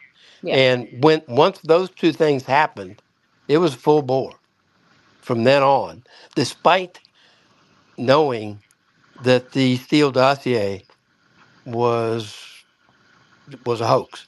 They Right. found that out when they deposed Danchenko. Yeah. They should have found that out when they read it, in my opinion, but okay. But they found that out for certain when they deposed Yeah, it's Danchenko, January and so they 22nd to made him 24th. a confidential human source, buried him Yeah. where nobody could find him, buried the interview they had with him, and it was like all all guns a blazing from then on. Yeah. All right. So we're covering the same ground we've covered before. So let's switch to the updates. Ship. Have you been keeping up with the latest and greatest on Kilmar Abrego Garcia? No, once there was a 60 or the 30-day kickover again, Mm-hmm. um, to him being released. And then, I think we talked last week or last time we had a spaces about Judge Zenus's order that, he shall not be Even removed taken or into taken into ICE custody, custody. He right? shall not be taken into ICE custody. I don't think anything's really happened since then, not that I'm aware of. Yeah. Okay. So here's what has happened. It's not a lot, but there's few little things. So since then, the government has not appealed that order. But of course, in case people don't know this, the government has a long time that they're allowed to figure out whether they want to appeal, longer than other litigants do.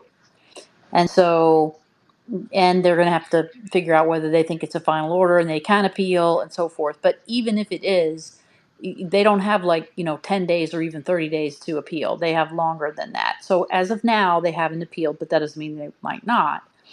But in the meantime, they're still briefing in that case in Maryland whether or not the family can amend their complaint. So the last pleading on that was filed on July 30th, but she hasn't ruled on that yet. So, Chip, as you say, he's sitting in custody of the marshals in Tennessee because the magistrate granted the motion that his defense lawyers and the prosecutors down there had jointly, what lawyers call a consent motion, asked to stay the issuance of the release order for 30 days while he figured out what his other options are. Meanwhile, that happened on the 23rd. On the 24th, his lawyers filed for a second motion to enforce the ethics rules that lawyers are not supposed to be talking out of court about criminal cases, and if they are talking about them as prosecutors and talking about the case and the allegations, they're supposed to always include a statement saying that, that it's just allegations and that the person has a presumption of innocence, right? That's not proof. So his lawyers filed a second motion to enforce that local rule. Um, and the judge down there granted that motion again in some interesting language. He put it right on the docket. Let me find it here. He says, because he's worried about his criminal case, right? He's not worried about whether or not this guy's getting deported or not getting deported or whatever. He's interested in his criminal case. So he says, order as to Kilmar Armando Abrego Garcia on this second request. To the extent that the motion seeks clarification, they were asking whether or not the rules that you can't talk about the case out of court, which is, I'm really boiling it down, applies to both DOJ and the Department of Homeland Security. The judge says it is not clear on the record before the court whether that is true of the latter, of Homeland. Nevertheless, for those before the court, compliance with the rules is not discretionary. Basically, it's mandatory, people. To ensure that Abrego receives a fair trial, all counsel are subject to the local criminal rules and the Tennessee rules of professional conduct. All counsel and those working with counsel shall ensure that any proper public communications includes that the indictment only contains allegations. Then he says, get this. Our Constitution requires that Abrego is presumed innocent unless and until proven guilty beyond a reasonable doubt by a jury. So they're going to walk themselves right into a contempt proceeding if they don't watch what they're doing in that case. And that's the downside of operating the Department of Justice via Twitter and press conference, Right. and having non-lawyers like Steve Miller, Right. Say the shooting same. his mouth off. Now I don't know. Is the next interesting question is, okay, well, how far up the Department of Justice does that go? And I don't know why the judge wouldn't say it applies to Pam Bondi and everybody on down. Right. Right. They're the government. They're Right. talking about this guy's case. Well, So, you've fundamentally you've got a problem with in that sense when you have another agency mhm, moving to deport him because he's a bad guy. right. While a criminal case is pending. Right. Yeah. So, meanwhile, they have a trial set for January 27th and a couple of status conferences in September and November and a bunch of pretrial, filings, a ton of them, which I'm going to contrast with something else here in a minute. But I mean, all kinds of specific dates for the various things that lawyers worry about in criminal cases, evidence lists and witness lists and evidence of other crimes and discovery deadlines and motions deadlines and notices. There's certain kinds of notices that the defense has to alert the government of, things like alibi, blah, blah, blah. And so this judge is the way they do it down there, there's a whole list of these dates. And that's still ongoing. So, it may be that behind the scenes, as we talked about last time, they're trying to work out a situation for this dude, which might explain why the government's not jumping up and down to appeal Judge Zenos's order. What do you guys think? Well, yeah, I'm not sure that I mean, I don't think they're living in fear of Judge Zenos's order. I think they're going to have a disposition of the criminal case that, in effect, ends up with a waiver of any of the rights that Judge Zenos has given to him. Right. Well, this magistrate's order withholding the release is only good for 30 days, and it's dated July 23rd, although it says on its face that it could be extended. So basically, they've got a few more weeks at least before they have to worry about him going anywhere. So that's the latest on that. Aren't we in a consent situation right now? Sure, That is, he could say, send me to El Yes. Salvador. Oh, I withdraw my Right. withholding. yeah. Send me to El Salvador because I hear it's hot in Sudan this time of year. Right, exactly. But yeah, King, you're right. He consented to this 30 days. He asked for it and the government agreed to it. So, yeah, so hopefully they're trying to work that out because, to be honest, on a human level, it would be better for everyone involved, including him and his family, if they could just figure out a solution rather than all of this craziness.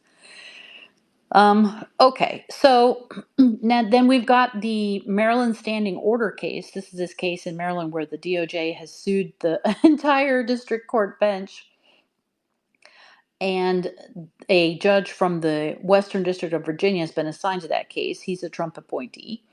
And they are still briefing that. So the government asked for a preliminary injunction, and the judge's lawyers have asked to dismiss the case. And so they're still briefing that. The last pleading on that is due on the 11th, so a week from today. They've combined basically the two issues, the motion to dismiss and the preliminary injunction. They're briefing them all together. And the judge has set a hearing for the 13th. So I think we should maybe try to talk about this case this weekend. I'll send you guys all the pleadings and we can talk over, okay, what are the actual arguments? And then if we can do that before the 13th, great. Then we could see what the judge does and maybe then compare and contrast how successful the arguments were after. So that's still in process. I noticed that nobody has indicted Senator Padilla, so I'm thinking the farther we get away from that in time, the less likely that's going to be. You guys agree? Not going to happen. Right. The tenor has shifted on that, hasn't it? From how it was the day that happened. What do we think about that, though? We talked about at the time that, we can't have public officials doing things like that. I mean, there's got to be some, we're making an example out of you for putting your hands on law enforcement officials. Although his case was a little different from the one we're going to talk about next, Congresswoman MacGyver's case. Chip, you still think it's more likely that they eventually will indict him or not?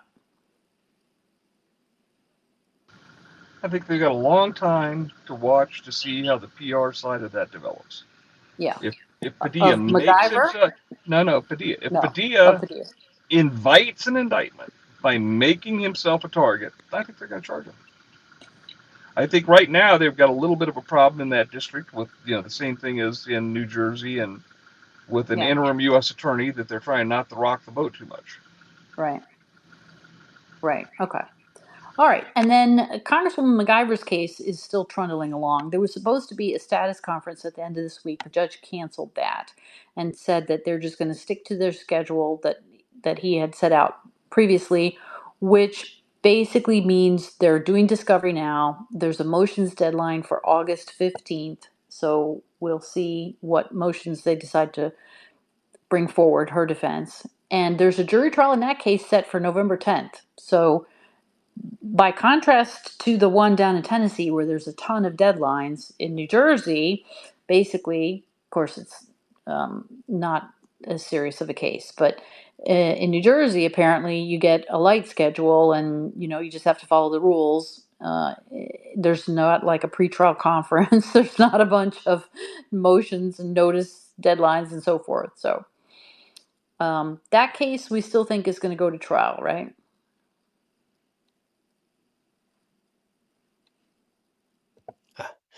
Who knows? I don't.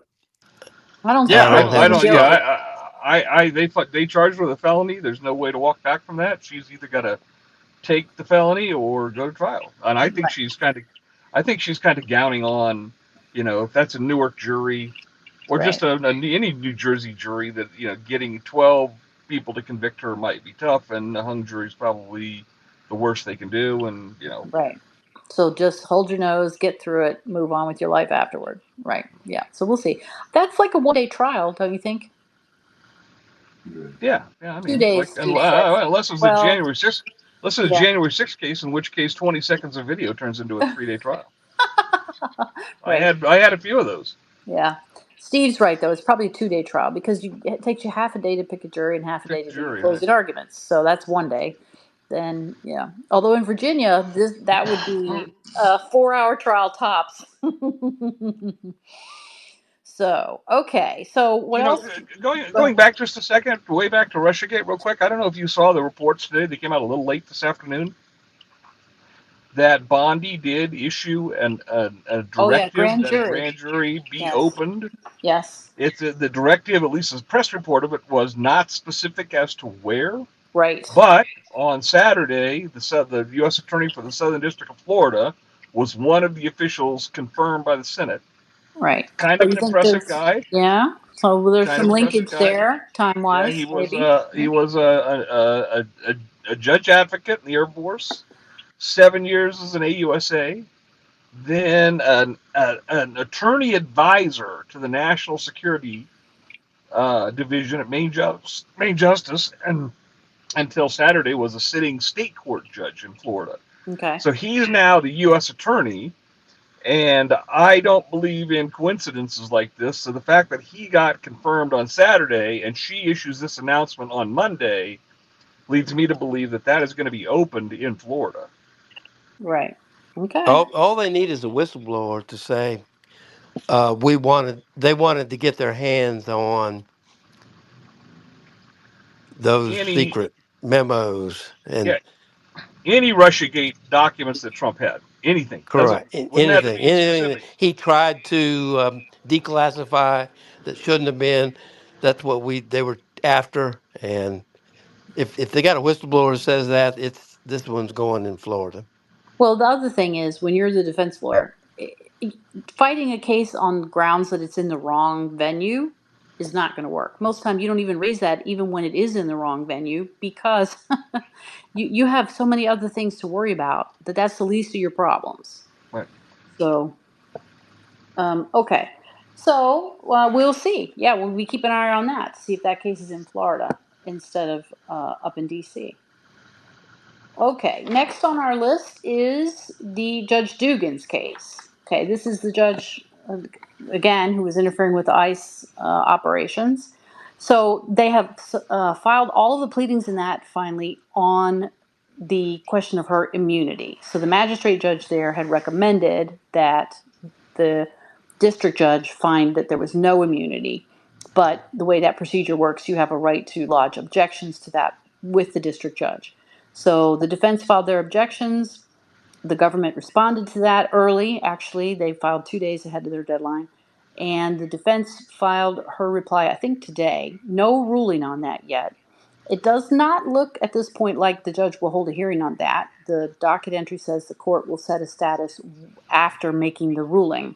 So that could be coming down any time. So I'm going to send you guys the pleadings on that, and maybe we should do that one um, before we do the standing order, because the standing order has got a little bit more time to go. Hey, I'm going to need Um, to sign off here. I got to cut something I've got to get to here at 7 o'clock. So, okay. All right. check in with Well, everybody next time around. yep. See you next time. Only got a couple more here, so we're almost done for the night.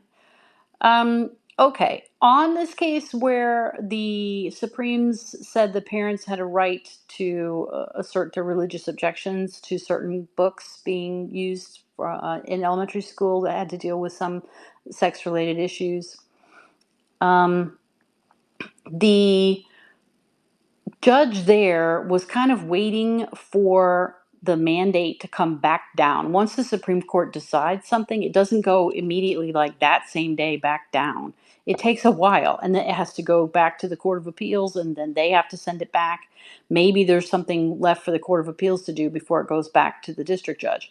So the parties basically told the judge, we're going to wait for this to come back down before we want to do anything else. And she said, fine.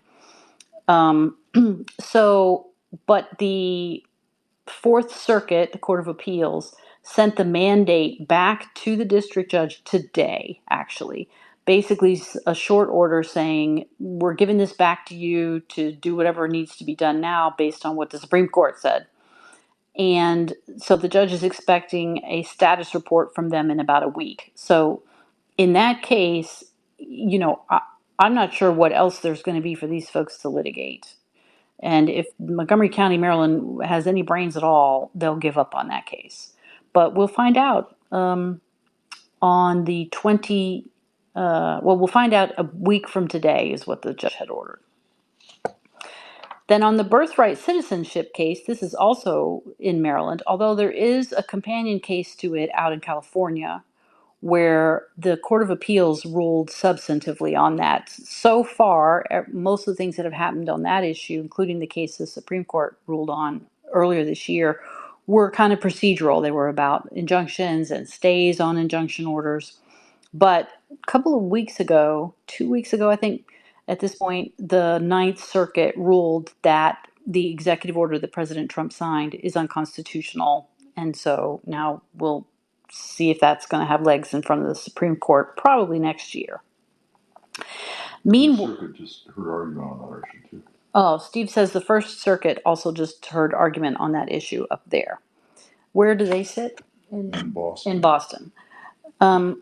So in the Fourth Circuit in Maryland, the Fourth Circuit sits over Maryland. There's this case.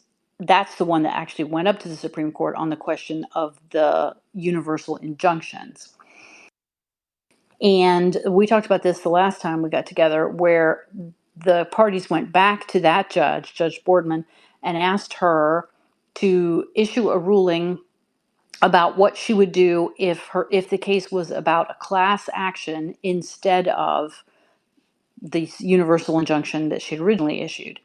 And she issued an opinion, which is what's called an indicative order. Basically, it's kind of like a preview. This is how I would rule if I had jurisdiction, because she didn't have jurisdiction, because just like the case about the books in school, the case had not come back down to her yet from the Supremes.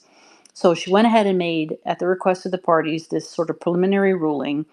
And they then took that to the Court of Appeals in Richmond.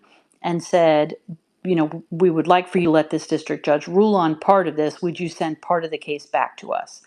The Fourth Circuit instead, on the 29th of July, said, well, we don't want to give you just part of it. We're going to give it all back to you. So they sent the case back down to the district court in Greenbelt, Maryland, on the 31st. So now that case should be proceeding to a final ruling by her on a preliminary injunction on a class action. So, King, I know not very much about class action stuff. So, given that the other two cases are so far along substantively on the process, the one in California and the second one in Massachusetts, do we think it really is going to make that much difference whether these folks get a class action? Uh, Only as to preliminary relief, I think, nationwide preliminary relief. Mm-hmm. If they want a nationwide injunction following the Supreme Court's opinion, they're going to go for class action. While the other cases percolate through the system all the way up to the Supreme Court. Now, wasn't there a case that ordered preliminary relief as to the state's claims? I didn't see that. That issue was raised in the Supreme Court, and the Supreme Court ducked it. Basically, Amy Coney Barrett saying we don't have to decide that, although they let them brief it and argue it. Then they decided not to decide about it. But that they were arguing that in this Maryland case, and I don't see anything on the docket that indicates that there's sort of continuing with that issue. So I just read a blurb somewhere, and it's been a while since I read it. So yeah, I'm not speaking with any authority here. yeah. It just caught the corner of my eye. It might have been that they intervened in the case once it got into the circuit, but yeah, I'll take a look at that and firm that up for next time. So we'll see what this Maryland judge does in terms of the class certification. She hasn't done anything with it yet, and the case has been back in her court since the end of last week.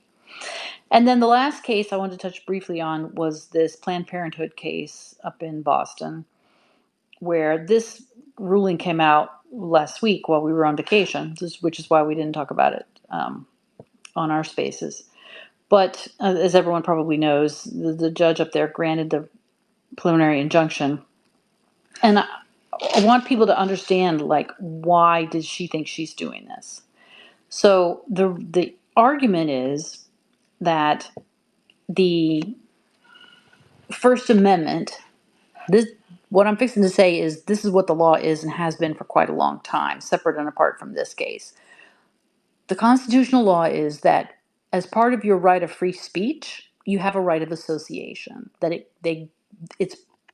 goes with the right of free speech, because what good is your right of free speech if you can talk to yourself but you can't associate with people who are like-minded, have similar beliefs to you? That if the government could chill speech or quash speech by basically breaking people up and preventing them from talking to one another, then the right wouldn't exist. So what she has ruled is that this associational right exists between these different Planned Parenthood organizations, and that is clear and simple, straight up, no real bones about it, a First Amendment right. Okay, so that you have that right doesn't necessarily mean that it's being violated, but because that's a separate issue. But that for sure is an association First Amendment claim, is a proper kind of claim. So she has said that that's what's going on with this case, and that the statute passed by the Congress saying that the Planned Parenthood organizations cannot get Medicaid funding for non-abortion services is infringing on that right, because the Congress is denying them payment based on the fact that they are associating with people that the Congress doesn't care for. That is, groups that provide abortion. So this doctrine, this is the part I want people to understand. This doctrine is called the unconstitutional conditions doctrine. King, I don't know if you ever dealt with that before, but when I was younger, I sat on the board of the ACLU in DC for quite a while. And I think I've mentioned this before. Like I was one of maybe two or three libertarians, and of course the rest of the rest of the union was liberals. But it was a very interesting experience. And as a libertarian, of course, most of the law that the ACLU developed is strongly libertarian in its principles. So the idea here is that, okay, the Congress can fund things or not fund things, but what the government cannot do is say, we're going to fund people to do whatever it is, A, B, and C, but we're not going to fund you, even though you're in that group, because you're exercising a constitutional right and we don't like the way that you're doing it. So we're going to condition the whatever privilege, benefit, money, grant, contract, payments, whatever, on you not exercising a right that we don't like you exercising. So that's the theory that this judge is using to say that it is a First Amendment violation. Because I get see people on Twitter saying, how can abortion be free speech, or how can these groups getting money be free speech? And this is the theory of it. To take it out of the abortion context, something that the right of center would see as problematic along this same vein is, do you remember a few years ago, King, when it was maybe New York State or New York City was trying to pressure banks not to do business with conservatives or with people who were using their credit cards to purchase guns? Yes. Right. It's the And same idea. What were you going to say? uh, question is, I believe they've also teed up the bill of Yeah. attainder Yeah. issue. Yeah. So, but just so people understand, like this is the idea. The idea is that the government can do things or not do things, but one thing the government cannot do, consistent with the Constitution, is do something differently to you because you're exercising a constitutional right that you have. And so she goes through this analysis saying, if the purpose of the government program that they're trying to kick you out of or whatever is not about speech itself, but they are using that program in order to get you to change the kind of speech that you're engaging in or the kind of association that you have, then that's unconstitutional. And this is not new law. This is old law. It's seldom applied because, for the most part, the government doesn't go around doing things like that. So that it rolls you then into a bill of attainder analysis because, again, people don't have fulsome understandings of some of these concepts. So for there to be a bill of attainder, you don't have to be specifically named in the legislation. As long as the way the legislation is articulated is you, a judge, can ascertain who it's directed at, then that's specific enough. The other thing is that it doesn't have to be just a criminal punishment. Any kind of legislation can be a punishment for bill of attainder purposes. We have a different definition of what's punishment for things like the Eighth Amendment for cruel and unusual punishment or for excessive fines. But for purposes of bill of attainder, it can be the deprivation of any kind of civil or constitutional right. And since she's made this finding that it's a First Amendment violation already for purposes of her first argument, it's not that much of a stretch for her to say, well, the Congress has specifically called out Planned Parenthood for this, and they're punishing them by depriving them of their First Amendment association rights. And that's, I've really, really, really boiled it down, but that's what you need for it to be an impermissible bill of attainder. So one way to think about bill of attainder is that it's the idea that the Congress is not a court. So the Congress cannot sit in judgment. No legislature in our system can sit in judgment of someone, a specific person, the way that a judge or a jury or the court would sit in judgment of them. That's the essence, the gravamen of the problem of bill of attainder. Also, there's good Supreme Court law on bill of attainder about how it cannot be applied in a technical sense. The court has long said that the constitutional prohibition on bill of attainder is not to be read in a hyper-technical way, that the point of it is to prevent what the founding fathers were super familiar with, which was the parliament there would go around attainting people, or the king would go around attainting people, instead of people being tried properly in a court. So that is how she has arrived at this conclusion. And then the other issue, usually for preliminary injunction, is you have to have what's called irreparable injury, which means you're actually harmed in some way that can't be remedied later. But there is very good law that First Amendment violations are a form of harm that the courts pretty much just per se consider to be irreparable injury. You can't get back the fact that your speech was chilled by getting paid money later. So that is how she has arrived at the conclusions that she's arrived at. As of today, nobody has appealed this. The government is keeping its powder dry on that too. There was a filing today where both parties asked her to clear up procedurally when the deadline is for submitting a schedule for the case. They asked her to either say that it is the 11th, or if it isn't the 11th, to move it to the 11th. So next week we should get, again, another schedule in this case, talking about what it's going to look like going forward. So, King, have you got any comments or questions or anything on that? Those issues? That's all I've got. Yeah. Nope. Okay. All right. Well, just short of 2 hours.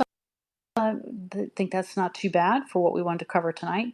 And then, as we talked about, some of these things are starting to get to decision points. So hopefully we'll be able to debate and discuss some of the more specific arguments in a couple of these cases next time.